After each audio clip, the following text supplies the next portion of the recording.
remember inquiring. I remember knowing about it, but I don't remember.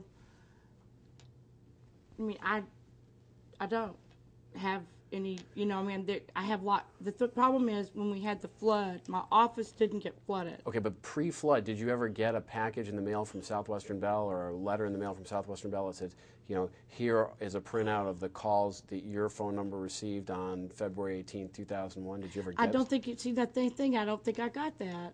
I mean, okay, so if I don't remember, it probably didn't happen. That's what I'm trying to say. My recollection is no, but we could be wrong.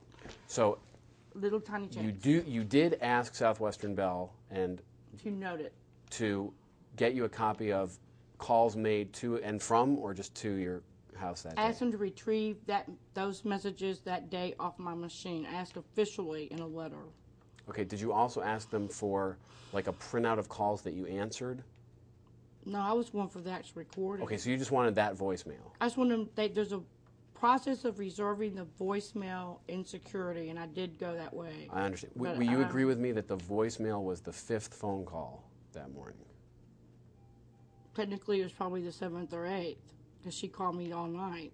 Okay, but from the morning at 8 o'clock, from what you're saying, yes. It would have been the 5th call. My question is, did you ever ask Southwestern Bell for any and all calls? Oh, you did? Any and all calls that day. So if they had agreed to your request, you would have gotten a printout that would have looked, if your memory is right, something like 8 o'clock, and you would have seen Carol Davis's number coming in, 8:45-ish, Carol Davis's phone number coming in, 8:50-ish, Carol Davis's phone call coming in, 8:51-ish, Carol Davis's phone call coming in, and then at some point further, another call from Carol Davis's phone number, which would have also had a voicemail with it. Yeah, I asked for any and all. I remember specifically because I was very adamant about it. It was something screwy about getting it. I don't know why. I don't know if it had to go. I don't know if it had to go to a police department.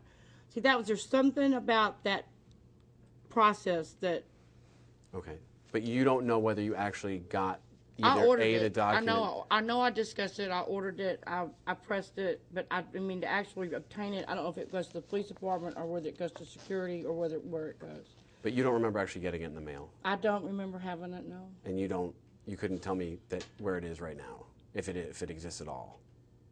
I can't tell you. Okay. All right, back to the jail. You bring her medicines and her sweater. Did you get to see her and talk to her, or did they just make you drop it at the front desk? I never left the front. So you did not see her? No. She's in jail. Did you talk to her again? Did she get to call you again from the jail? No. I don't think she did. When did you next see or hear from Carol Davis? On Monday night. And what day was February 18th? Sunday morning? Sunday. So you did not see her until Monday night? Right.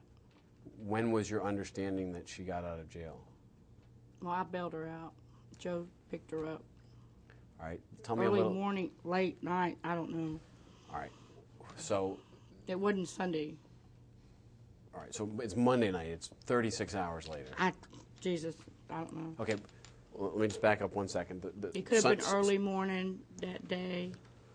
We got Sunday morning when all this stuff goes down. When you go to sleep on Sunday night, as far as you know, Carol's still in jail. No, Joe's down at the jail waiting on her, I think. At the Harris County Jail downtown here in Franklin Street? Or wherever the new jail is now. Was it old jail or new jail? Old. And Joe is waiting. So in the wee hours of Monday morning, Joe is down here waiting for Carol to get out. Yes. When do you said you next see or hear from Carol Monday night. Who called who? It could have been Monday morning. I don't know. I mean, like I said, it. But it was Monday. Monday. And what was the context in which either she called you, you called her, you saw each other? When she came to the house. Your house? My house. And what did she say to you? You literally hadn't talked since the morning before when all this happened, right? I don't think so. At this point, you don't even know what happened. I had the B's recollection of 2 counts of assault, mace, deadly weapon, and then I got, you forget, because the assassination. You forget that someone came out of the building and gave me the mace. Someone gave me the mace in my hand from the police station, which is another point I'm trying to make, is I have a log that isn't the actual visitor's log, so I can't tell when or who or what, because the city did not give me the visitor's log Okay, and that I asked for. we'll get back to the You Mason. promise me, because I'm not I promise on we'll get here. back to the Mason. I want to. No, I'm not here. I'm not on this log. I don't. No, they gave me the wrong log. All right, and that's not. So I don't have a timeline Okay. of how many times I was there. My question was, you hadn't talked to Carol since Sunday morning when she came to your house. I don't think so. I made bond. And I got her out. Joe had to wait. So you gave Joe cash? I went and leaned to Lincoln. You have to lean stuff. You have to, like, give them, Title. I gave him cash. I gave him the title. How much was your bond? Do you remember? I've got it. I don't know. Okay. What did Carol say to you when she came into your house? Did she come in alone or did she come in with somebody? Came with Joe. And, they came back from... He took her to the hospital, picked her up from jail, took her to the hospital, then they came home. Then we had to get her dressed, photograph her or whatever, and then take her to Travis County to the hearing. All right. Now... We had about an hour. Do you need a break? I don't know. I can't sing, but go ahead. Well, why don't we just wrap up with the May stuff, and then we'll break, if that's... You went to the Jersey Village Police Department, as best as I can tell so far, twice on Sunday. The first time was... 4 times, I think. 3 or 4. Okay, well, That's what's confusing. I don't have a log. The first time you went because you wanted to make sure it was okay to go to Lonnie's to get the sweater. No, I had to have instructions from them what could be allowed to be brought in for drugs and sweaters and clothing, because I didn't know what she had on or what was wrong. The first trip to the jail was to get the way cleared, as you described it. Well, it's to figure out, because, it's jail. There's regulations. Rules and rules. Okay. So that's they, the first they called trip. me into the jail, which is All right. a fighting moment for me. They didn't give you the mace at that point. No. Okay. Next trip to the jail, you're coming with the sweater and the drugs. Yes. And... People come out to count drugs and stuff. Right, and that was all up front. Mm-hmm. And is that when the assassination... I believe. Okay.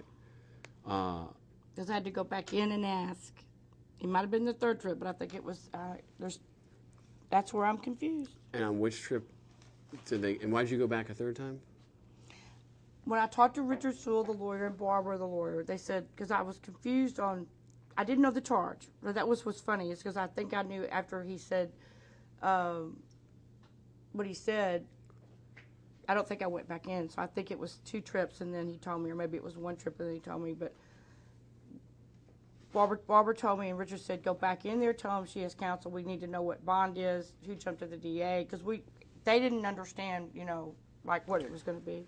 But you don't remember why you went back a third time? I went back the third time because Barbara made me go, and Richard made me go to find out who jumped to the DA, why it was so serious, why it got out of control, what exactly happened, to see if I could get information. And when you say jump to the DA, which officer filed the charges with the DA? No, it was like, why did they go? It's like, we didn't understand. It was to me, we didn't know what happened. We didn't see her. We didn't know. Because at this point, you thought this was just a argument between Lonnie and Carol. I thought it was just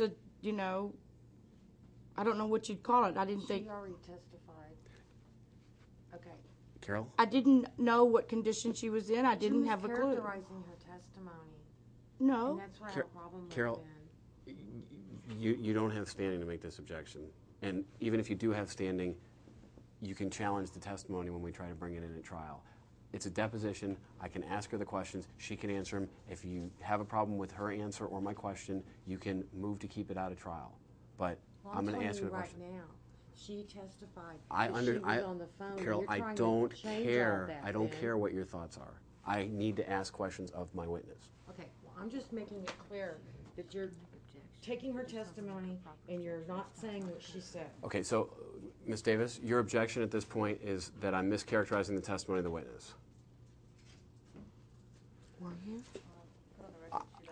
Okay, Ms. Davis left the room, but I will try to re-ask. But am I wrong? I didn't think I was, but I'll ask the question. You want to read the question back before Carol? Her answer and then my question about the answer. No, it's okay. She'll be fine. She gets upset. Let's just keep going.